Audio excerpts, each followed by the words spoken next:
session of the House is resumed. The Majority Leader. Mr. Speaker, the Honorable Ashley Asedillo wishes to be recognized. The Honorable Asedillo from Party List Magdalo shall take the floor. Please state your pleasure, gentlemen from Magdalo. Ginoong Speaker, ako po sana'y hihingi ng pagkakataon para po ipaalam sa ating lahat dito at sa ating taong bayan ang isang nagbabadyang panganib po na hinaharap po ng ating bansa ngayon. The gentleman has 10 minutes. Salamat po, Ginoong Speaker. Magandang gabi po, Ginoong Speaker, Majority Leader, mga ginagalang kong mga kasama dito sa Kamara. Bago po ako magpatuloy, allow me po this opportunity to offer my words of admiration to our soon departing colleague, Congressman Walden Bello.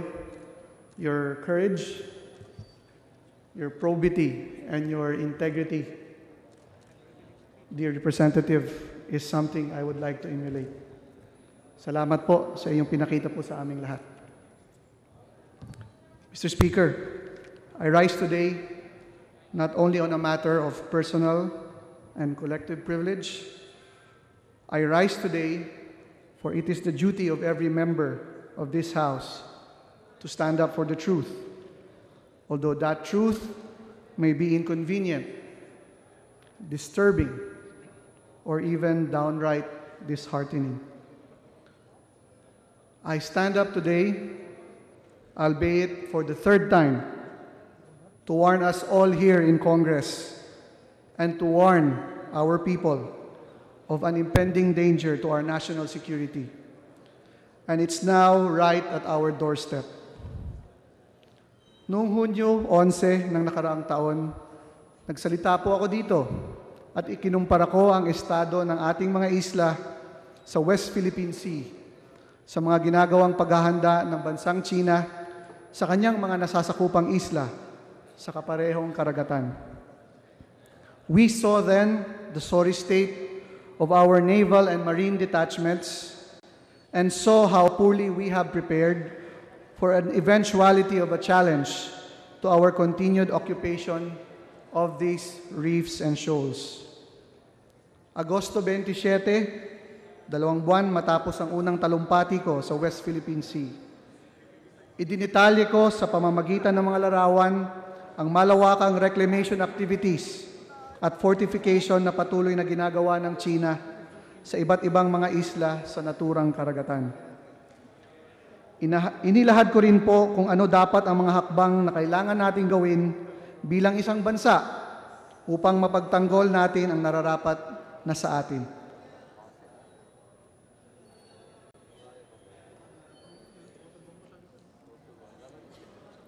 What we call the West Philippine Sea is home to hundreds of tiny geologic structures which are spread over an area 1.5 times the size of the Mediterranean Sea. It is called by the rest of the world as the South China Sea.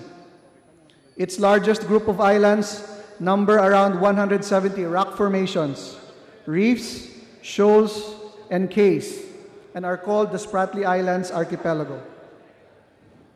The Spratly Islands are centered in the southern half of the South China Sea, approximately 800 nautical miles south of the Chinese mainland, 300 nautical miles east of Vietnam, pero 200 nautical miles lang po west of the Philippines.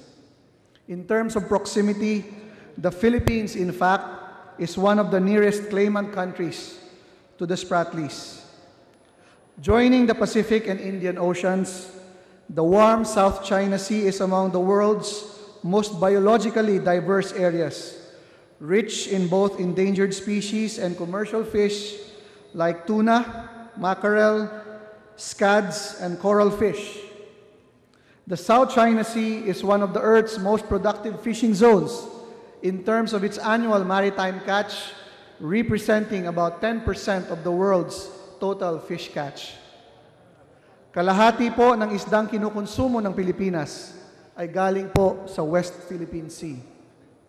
Since the late 1990s, overfishing, coral reef damage, and coastal and shipping pollution have threatened the sustainability of fishing in the South China Sea, with no substantial international coordination yet in place to halt the continuing dwindling of fish stocks.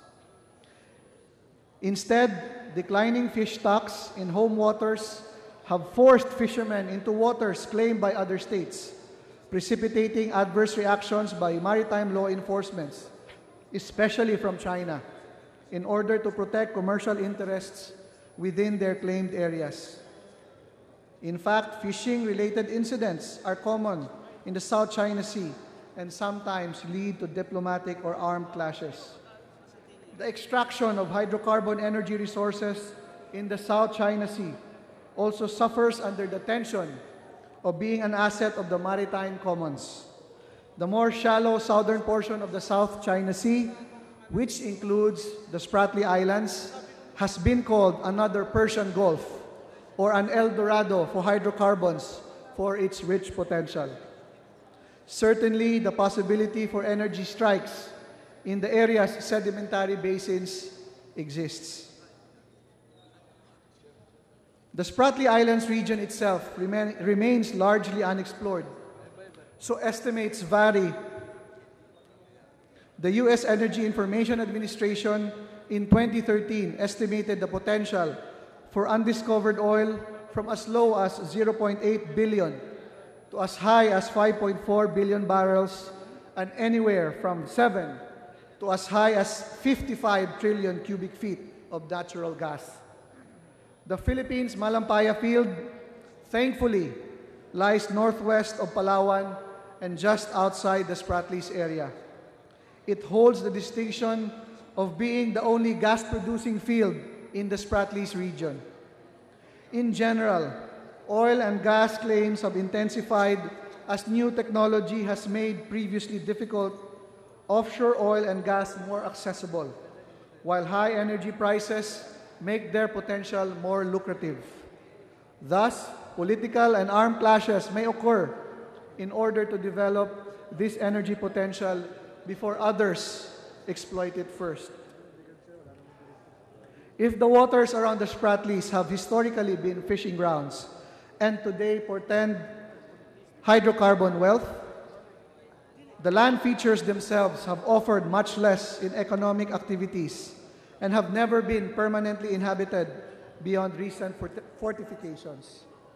Pero sa bilis at laki ng tinatakbo ng reclamation activities ng China sa mga isla na nabanggit ko, Ginoong Speaker, lalawak di lamang ang mga economic activities, kundi ang mga pinagsususpetsahan military activities. Please allow me, in the succeeding slides, to prove to you just how massive, how fast, and how serious the Chinese are, not only in physically altering the landscape and seascape of the West Philippine Sea, but also changing the narrative of countries surrounding this body of water, including the Philippines. Gavin Reef, what was just a patch of white sand last June 2014, through massive sand dredging, has become in just 3 months a budding island fortress. The latest photos of Gavin Reef I was able to obtain show, as of the end of January this year, that it had become host to a 6-story facility with more concrete structures in the works.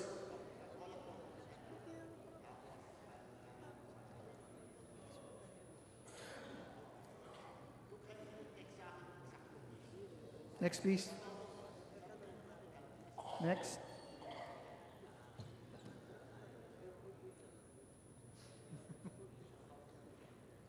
Kung makikita po natin, ang dati po lamang puro buhangin. Ngayon, nagmimistulang isla na merong 6-story building at mukhang pwede pong paglagyan ng harbor at saka ng runway.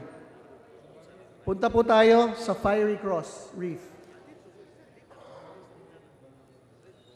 Next slide. Ganoon lamang po ang kanyang itsura. It was just a solitary structure for many years, but had drastically been transformed by July 2014. Sa malayo po, parang wala pong nangyayari. By September 2014, when we took another look, from that structure, meron na po sa malayo niya isang reclamation area. By all indications, Kagitingan or Fiery Cross Reef is being prepared to host another runway. Next slide, please. Next slide. Yan po.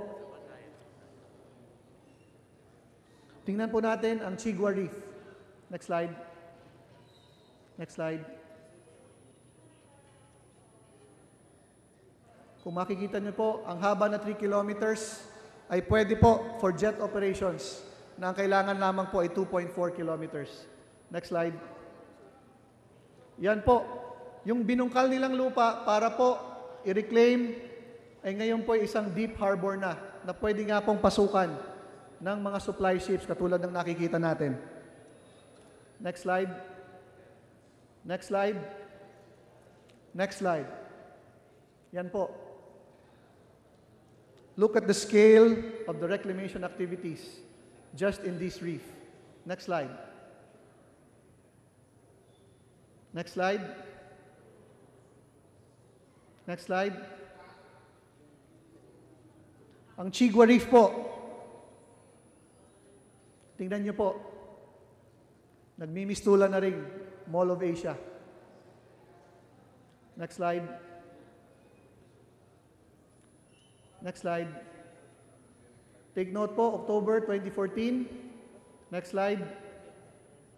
Yan na po ang itsura niya ngayon as of January this year. Pwede na rin po siyang paglagyan ng airstrip. Next slide. Next slide.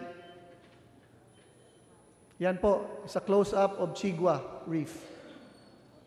Notice again, a similar 6-story structure being built. On the other side of that, hindi natin nakikita, pero nakikita po kanina, yung kahabaan po ng pwedeng paglagyan ng airstrip. Next slide. Next slide. Kung napapansin niyo po, nitong araw din na nakita siya na may reclamation activities. We also confirmed the ominous presence of a Chinese PLA Navy Yuting Type 7211 amphibious warfare ship. Tingnan po natin sa mas malapitan. Next slide.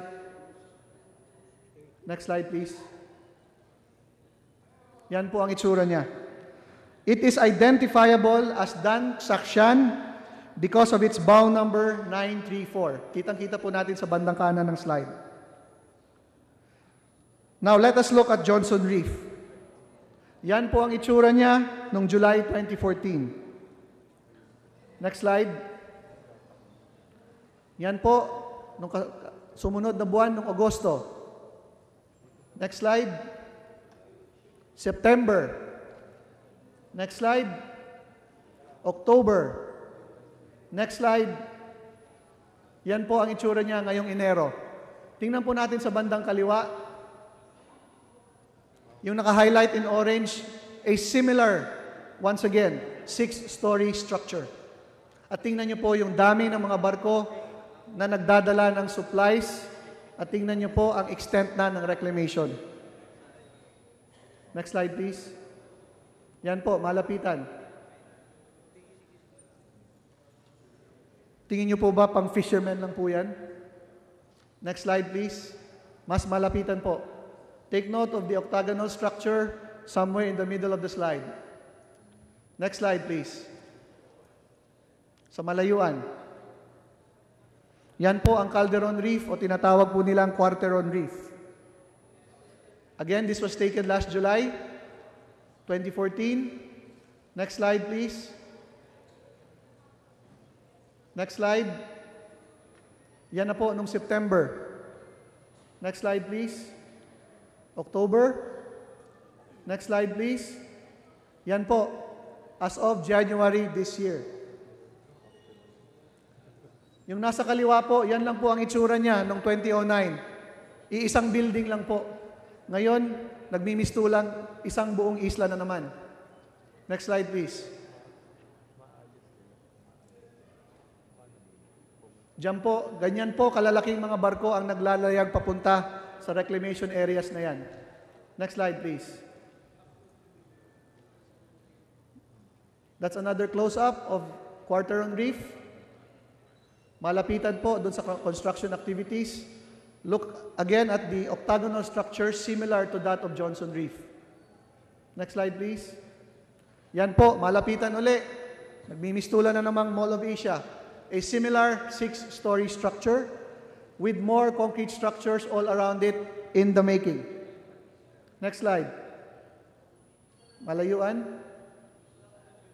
Yan po ang malapitan. Next slide, please. Subi Reef, o tinatawag nating Zamora Reef. Yan lang po siya nagsimula. Nag-iisa lang po yan. Napakaliit at nakatungtong lang sa bato. Tingnan natin last year kung ano nang itsura niya. Next slide, please. Yan po, malayuan. Napakaliit lang po ng structure, pero napakalaki po ng reclamation activities. Again, you will see many of those ships similar to the previous islands being reclaimed. Next slide, please.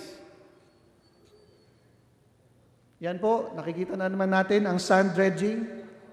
Next slide. Yan po, malapitan po yung pagbubungkal ng buhangin sa ilalim ng dagat at pagdadala po dito on top of the island, on top of the sand that's already forming around the islets.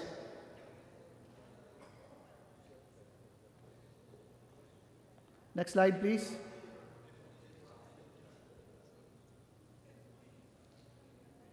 Again, based on another photo confirmation, we have observed the ominous presence of the Chinese PLA Navy.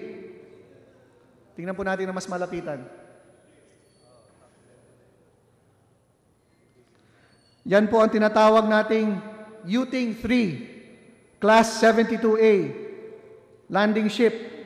Ang tawag dyan ay Lu Huashan, ang bow number 997. Kaya po nitong mag-load ng 10 battle tanks at magkarga po ng 250 fully armed and fully equipped troops, kasama po ang helicopters. The most troubling of all, Mr. Speaker, dear colleagues, are current efforts of China to reclaim the infamous Mischief Reef na kilala natin sa pangalang Panganiban Reef, na inagaw sa atin ng China noong 1995 after the US left Clark Air Base and Subic Naval Base. The next two slides will show us the massive reclamation activities similar to all the other reefs.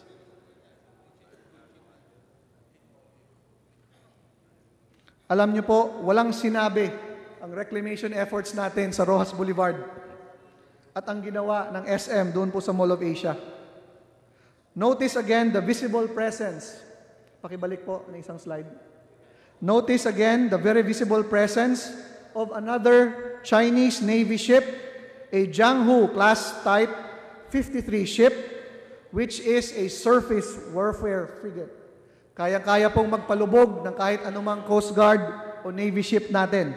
Ang pangalan po niya ay Jinhua with bow number 534. Hindi po nakakatawa itong mga nangyayari. Bagkos nakakatakot ang hinaharap ng Pilipinas, lalo-lalo na ang 8 nating marino